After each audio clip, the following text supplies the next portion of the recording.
the former Deputy Assistant Attorney General, a genius when it comes to all things legal. Is what the president is doing legal? I mean, that's kind of the argument for the Supreme Court, that he went a step too far, that this is Congress's province. What do you say?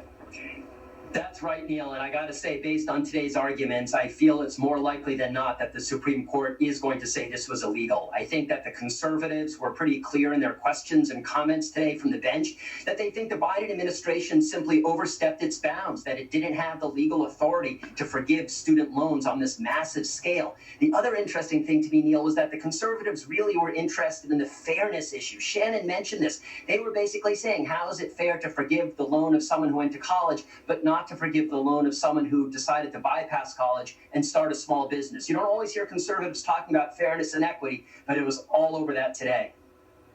And then the issue of the 6 Republican-led states that have, when it's used correctly, we don't have a problem with it. Cost issue, but it goes beyond that. When it's abused.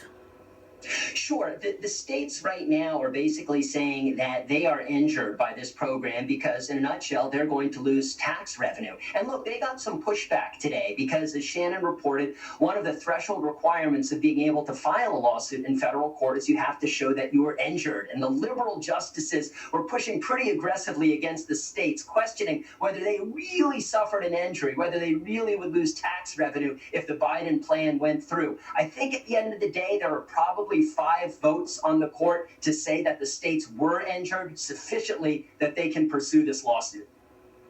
You know, it's not called a bailout, but this is a variation of a bailout, It's right? a I mean, you're bailout. bailing out some students of some of their debt, in some cases all of their debt, but up to $20,000 of their debt. So could you not go back to... And it should go directly to the debts, back in not to the 2007, people, 2008, because those 73% when we already chose to said they were going rescue, to spend it on something one else. company, but didn't do that with all companies. When we told to rescue one brokerage firm, but not all brokerage firms. That the fairness argument was kind of settled then, that life is not fair. Some will get a break, some won't. What do you think of that? Right. And look, anytime the government establishes some sort of spending program, to your point, it's inevitably going to favor some beneficiaries, and there are some people who aren't going to be cut into that spending program. And you're right, life isn't fair.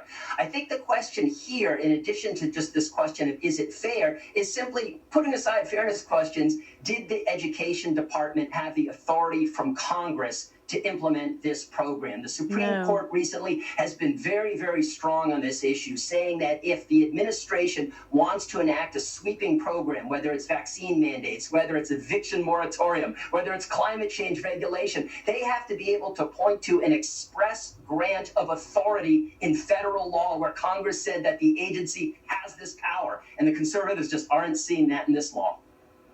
You know, Tom, another issue that's come up is that education inflation, college cost inflation, tuition, all that, has dwarfed almost any other form of inflation in this country. So the argument has been for these students salivating at the prospect of having some of that debt forgiven is that it's piled up at a significantly faster rate than almost any other debt or cost out there. And that is why they're Y'all haven't been paying them for over 3 years. What did you think was going to happen?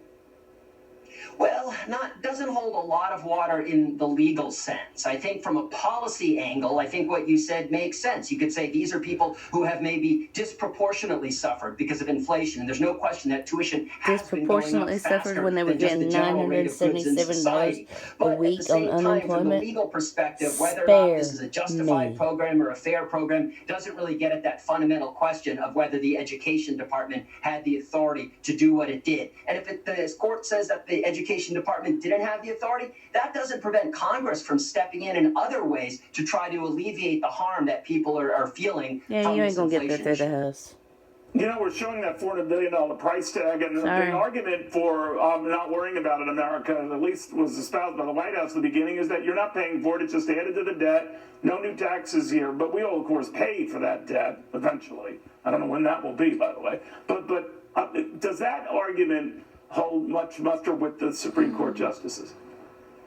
Neil, I don't think so. Look, I think they're smart enough to realize that there's no free lunch when it comes to government spending, and that no matter how you try to frame it, no matter how you try to parse it, at the end of the day, it's the $31 taxpayers trillion who are going to be in footing the debt. bill. And as I think the Chief And you're Justice standing there with accurately your noted, hand there's down. kind of a transfer payment element here, and that you're basically We owe more transferring in money from taxpayers interest who may not have gone than to our college, who GDP. didn't take out student loans, and transferring their wealth to the people who did go to college, took out the loans, and now are struggling to repay them.